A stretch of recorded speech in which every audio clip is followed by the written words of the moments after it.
আপনাদের মধ্যে অনেকেই আমাকে প্রশ্ন করেছেন, আমি কিভাবে আইএলটিএস স্পিকিং টেস্টে ব্যান্ড 8 পেয়েছি। যেখানে আপনাদের জন্য ব্যান্ড 6, 6.5 অথবা 7 পাওয়া অনেক কষ্টসাধ্য হয়ে উঠেছে। তাহলে চলুন জেনে নেই আমি আইএলটিএস স্পিকিং টেস্টে কিভাবে ব্যান্ড 8 পেয়েছি। যেহেতু ইতিপূর্বে আমি আইএলটিএস স্পিকিং টেস্টে ব্যান্ড স্কোর 5.5 এবং 6 পাচ্ছিলাম, কাজেই আমার কাছে মনে হয়েছিল যে আমার আইএলটিএস স্পিকিং এর এক্সামিনার যে কোয়েশ্চেন গুলো আমাকে করছে সেগুলো নিয়ে একটু এনালাইসিস করা দরকার। আসলে কেন আমি ব্যান্ড 5, 5.5 অথবা 6 পাচ্ছি? যেখানে অন্যরা অনেক বেশি ব্যান্ড স্কোর পেয়ে যাচ্ছে। তো এই বিষয়টা মাথায় রেখে আমি যখন কোয়েশ্চেন গুলো এনালাইসিস করা শুরু করি, তখন আমি অনেকগুলো ইন্টারেস্টিং বিষয় আবিষ্কার করতে পারি। আর সেই বিষয়গুলো আজকে আমি আপনাদের সামনে তুলে ধরব। তো চলুন আমরা শুরু করি। ১ম যে বিষয়টি আমার কাছে আসছে সেটি হচ্ছে এনালাইজিং কোয়েশ্চেনস। এনালাইজিং কোয়েশ্চেন এ আমরা এখানে একটা কোয়েশ্চেন দেখতে পাচ্ছি। কোয়েশ্চেনটি হচ্ছে, "ডু ইউ লাইক অ্যানিমালস?" তো এই কোয়েশ্চেনটা যখন আমি হাতে পেলাম বা এই কোয়েশ্চেনটা যখন আমি দেখতে পেলাম, তখন আমার কাছে মনে হলো যে এই কোয়েশ্চেনটা তো অনেক সহজ। যে আমি অ্যানিমালস পছন্দ করি কি করি না। এইটুকু বললেই তো আমার এটা আনসার হয়ে যায়। যেহেতু আইএলটিএস স্পিকিং টেস্টে এত সহজ কোয়েশ্চেন করার কথা না, এই কোয়েশ্চেন গুলো করার পিছনে অনেকগুলো যুক্তি থাকে। তো তাহলে চলুন আমরা দেখে নেই এই যুক্তিগুলো কি, কি? যেমন এখানে আমরা একটা এক্সাম্পল আনসার দেখতে পাচ্ছি। Do you like animals? Why or why not? এই কোয়েশ্চেনের আনসারটাতে আমরা যে এক্সাম্পল আনসারটা দেখতে পাচ্ছি সেটা হচ্ছে yes I do. I like dogs, cats, cows, birds and so on. I like them because they are very loyal and beautiful. I have a dog and his name is Moti and I like to play with him. তাহলে এখানে যে কোয়েশ্চেনটা আমরা দেখলাম, এই কোয়েশ্চেনে আমরা কিছু interesting জিনিস এখন আমরা দেখব। সেই ইন্টারেস্টিং জিনিসগুলো যদি আমরা এখন দেখতে চাই, এই ইন্টারেস্টিং জিনিসগুলো দেখার পরে আমরা আসলে বুঝতে পারবো যে কেন আমরা IELTS speaking a band score 6, 6.5 অথবা 7 তোলাটা আমাদের জন্য ডিফিকাল্ট হয়ে পড়ছে। যেমন ধরুন এই কোয়েশ্চেনটা। এখানে ১ম এ আমরা দেখে নেই যে আসলে এখানে লাইক ভার্বটা আমাদের কতবার ইউজ হয়েছে।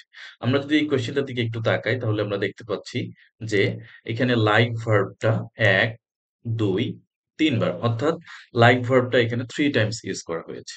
সিমিলারলি আমরা যদি পরের জায়গাটাতে যাই অর্থাৎ এইখানে যদি আমরা বলি যে দেখেন এই কোয়েশ্চেনটাতে অ্যান্ড কত জায়গায় এই আনসারটাতে অ্যান্ড কত জায়গায় ব্যবহৃত হয়েছে। অর্থাৎ আমরা রিপিটেশন অফ কনজাংশন দেখতে পাচ্ছি যেটা হচ্ছে রিপিটিশন অফ কনজাংশন এ যেটা আমরা দেখতে পাচ্ছি যেখানে কনজাংশনটাকে ৪ টাইমস ইউস করা হয়েছে। আচ্ছা। এখন আমার প্রশ্ন হলো, আমরা যদি এই ধরনের কোয়েশ্চেন আনসার অর্থাৎ এই ধরনের একটা আনসার দিয়ে থাকি এক্সামিনারকে, তাহলে উনি আমাদেরকে কিভাবে হাইয়েস্ট ব্যান্ড স্কোর দিবেন? সেখানে একটা প্রশ্ন থেকেই যায়। আচ্ছা। এরপরেও আমরা আসলে কিছু আরো বিষয় দেখব, যে বিষয়গুলো আমাদের এখানে ডিসকাস করা হয়েছে। যেমন দেখেন, এই কোয়েশ্চেনে আমরা তো ২ টা জিনিস পেয়ে গেছিলাম যে লাইক ভার্বটাকে আসলে ৩ বার ইউজ করা হয়েছে, এন্ড কনজাংশনটাকে ৪ বার ইউজ করা হয়েছে।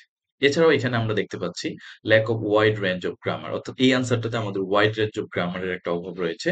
তারপর হচ্ছে মিসড ইউজ অফ কমাস। অর্থাৎ এখানে যে কমাগুলো ছিল, যেমন এখানে ডগ এর পরে একটা কমা, ক্যাটস এর পরে কমা, ডগস এর পরে কমা, ক্যাটস এর পরে কমা, কাউস এর পরে কমা, বার্ডস এর পরে কমা। তো এই কমাগুলো এখানে আসলে ইউজ করা হয়নি, বা আমি যখন আনসারটা বলেছি বা ডেলিভারি দিয়েছি, তখন আমি কিন্তু এই কমাগুলো ইউজ করি নাই। এরপর হচ্ছে ল্যাক অফ ভোকাবুলারিজ। সো এই বিষয়গুলো যখন আমাদের নোটিশে আসতেছে বা এক্সামিনার যখন এই বিষয়গুলো লক্ষ্য করছে, তখন উনি ব্যান্ড স্কোর দিতে কার্পণ্যতা দেখাচ্ছে। অর্থাৎ আমাকে প্রপার ব্যান্ড স্কোর বা অ্যাপ্রোপ্রিয়েট ব্যান্ড স্কোরটা আমরা তখন বা আমাদের টার্গেটেড ব্যান্ড স্কোর আমরা তখন পাচ্ছি না। আচ্ছা। তাহলে এখন এই ব্যান্ড স্কোর পাওয়ার আমাদের উপায়টা কি? তো চলেন আমরা দেখি এই উপায়টা কি?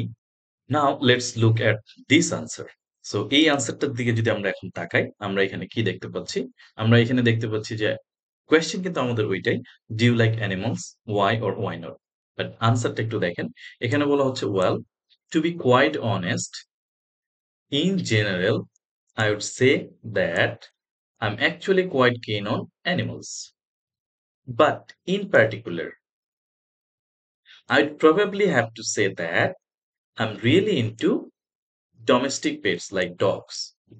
I guess the reason why I'm a big fan of dogs is because I adore their loyalty and companionship." তাহলে এই আনসারটাতে আমরা যদি এখন এই আনসারটাতে যাই, তাহলে আমরা এই আনসারটাতে কি, কি জিনিস দেখতে পারলাম? এই আনসারটাতে যে বিষয়গুলো আমরা দেখতে পেয়েছি সেগুলো আমাদের জন্য অত্যন্ত ইম্পর্টেন্ট। কেন? কারণ হচ্ছে এই আনসারগুলো আমাদের অনেক সুন্দরভাবে ডেসক্রাইব করা আছে। তাহলে আমরা দেখি ১ম যে বিষয়টা, এই আনসারটাতে আমাদের কোন জিনিসগুলো আছে। অর্থাৎ এই আনসারটা কি কনটেইনস করছে। ১ম এ যদি আমরা বলি, আমরা এখানে ১ম এ একটা সেন্টেন্স দেখতে পেয়েছিলাম, ওপেনিং স্টেটমেন্ট দেখতে পেয়েছিলাম বা ওপেনিং ফ্রেজ দেখতে পেয়েছিলাম। সেই ওপেনিং ফ্রেজটা হচ্ছে ওয়েল। এখানে ওপেনিং ফ্রেজটা হচ্ছে well to be quite honest in general. তাহলে এই যে আমি বললাম well to be quite honest, এটাকে আমাদের বলা হচ্ছে একটা ওপেনিং ফ্রেজ। অর্থাৎ এখানে ইউজ অফ ওপেনিং ফ্রেজেস। এখানে একটা ওপেনিং ফ্রেজ ইউজ হয়েছে যেটা হচ্ছে well to be quite honest এটা। আচ্ছা। এরপরে আমরা যদি সেকেন্ড অপশনটাতে যাই, তাহলে এখানে কি করা হয়েছে? এখানে আমাদের যে বেসিক ভার্বটা ছিল, অর্থাৎ আমাদের এখানে ভার্ব ছিল হচ্ছে কি লাইক। যে ডু ইউ লাইক অ্যানিমালস? আমরা এখানে লাইকিং ভার্বের প্যারাফ্রেজ করেছি, অর্থাৎ অল্টারনেটিভ ল্যাঙ্গুয়েজ খুঁজেছি লাইকিং ভার্বের। সেই অল্টারনেটিভ ল্যাঙ্গুয়েজ গুলো কি?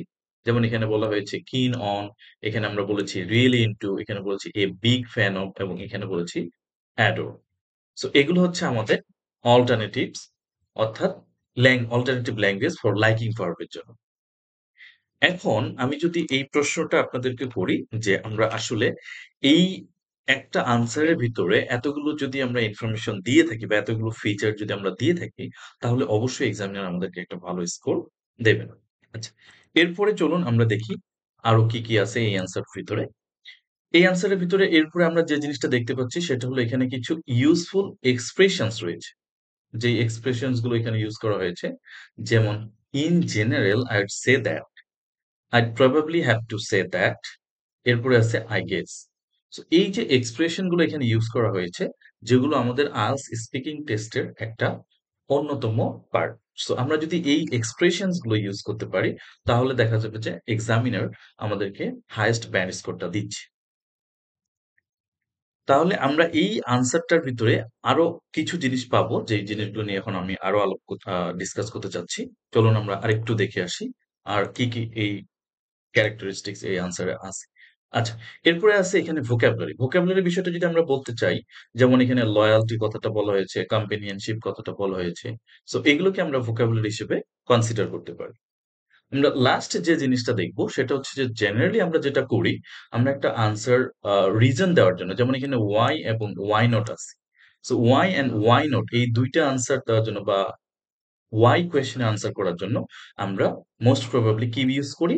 বিকজ ইউজ করি। বাট এখানে দেখেন, এখানে কিন্তু বিকজ ইউজ করা হয়েছে, সেটা একটু ডিফারেন্ট ওয়েতে। সে ওয়েটা কি? এখানে বলা হয়েছে the reason why I'm a big fan of dogs is because I adore their loyalty and companionship. So তাহলে এখানে যেটা আমরা জানতে পারছি যে টু গিভ দ্য রিজন, অর্থাৎ কোন বিষয়ে একটা রিজন দেওয়ার জন্য কেন আমি অ্যানিমালকে পছন্দ করছি সেটা রিজন দেওয়ার জন্য এই সেন্টেন্সটা ইউজ করা হয়েছে বা এই ফ্রেজটা ইউজ করা হয়েছে। আচ্ছা, এখন আমরা আসি যে এই ধরনের একটা আনসার যদি আমরা এক্সামিনারকে দেই তাহলে অবশ্যই আমরা হাইয়েস্ট ব্যান্ড স্কোর পাবো।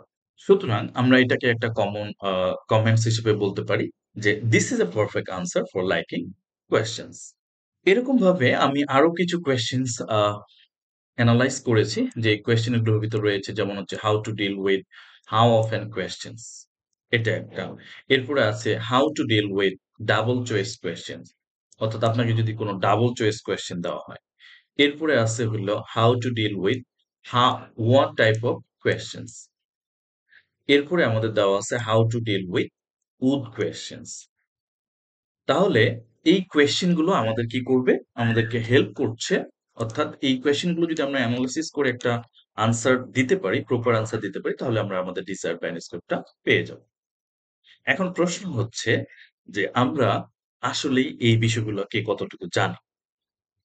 যেমন এখানে আমি যে জিনিসটা বলতে চাচ্ছি, আমরা কি আসলে ওপেনিং ফ্রেজ গুলো সম্পর্কে জানি? আমরা ওপেনিং ফ্রেজ গুলো সম্পর্কে কতটুকু জানি? লাইকিং ভার্বের যে অল্টারনেটিভস গুলো আছে সেটা সম্পর্কে কতটুকু জানি? বা আরো অন্য যে ভার্ব গুলো আছে সেগুলোর অল্টারনেটিভ হিসেবে আমরা কি ব্যবহার করতে পারি? অর্থাৎ এখানে প্যারাফ্রেজ এর কথা বলা হচ্ছে। তারপরে আবার পাওয়ারফুল এক্সপ্রেশনস, আমরা যে এক্সপ্রেশনস এখানে ইউজ করলাম সেই পাওয়ারফুল এক্সপ্রেশনস গুলো সম্পর্কে আমরা কতটুকু জানি? এরপরে আছে alternatives for because, like, so, you know. আমরা কিন্তু আনসার করার সময় এই ওয়ার্ডস গুলো ইউজ করি। বাট আমরা যদি এগুলোর অল্টারনেটিভস ইউজ করতে পারি, তাহলে আমাদের আনসারটা অন্যদের থেকে ইউনিক হয়ে যাবে। এই সমস্ত প্রশ্নের উত্তর খোঁজার জন্য আমি আপনাদেরকে ইনভাইট করব আমার একটি আইএলটিএস স্পিকিং কোর্সে, যেখানে আমি অনেকগুলো স্টুডেন্টকে অ্যানালাইসিস গুলো অথবা এই স্ট্র্যাটেজিস গুলো শেয়ার করছি। তো আমি আশা করব আপনারা এই কোর্সে যদি ভর্তি হন বা এই কোর্সে যদি জয়েন করেন, তাহলে এই বিষয়গুলো সম্পর্কে আরো বিস্তারিত জানতে পারবেন। যেমন এই কোর্সটা আমি ডিজাইন করেছি এইভাবে। এখানে আইএলটিএস স্পিকিং কোর্স, এটা অনলাইন একটা কোর্স। এখানে আমার লাইভ ইন্টারেক্টিভ ক্লাসগুলো রয়েছে। তারপরে 3 ক্লাসেস ইন এ উইক। এরপর ফ্লেক্সিবল টাইমিং, মান্থলি 500 অনলি। অর্থাৎ প্রতি মাসে শুধুমাত্র ৳৫০০ পে করলে আপনি এই ক্লাসগুলোতে যুক্ত হতে পারবেন। আর মজার ব্যাপার হচ্ছে, এই কোর্সটা করলে আপনি যদি মনে করেন যে আমি ২ মাস করব, ৩ মাস করব, অর্থাৎ আপনি আপনার সময় সুবিধা মতো যতদিন না আপনি এই টেকনিক গুলো বা এই স্ট্র্যাটেজি গুলো জানতে পারছেন, ততদিন আপনারা এই কোর্সটা করতে পারবেন। সো ধন্যবাদ সবাইকে। সুদ Abdul, begin your journey here.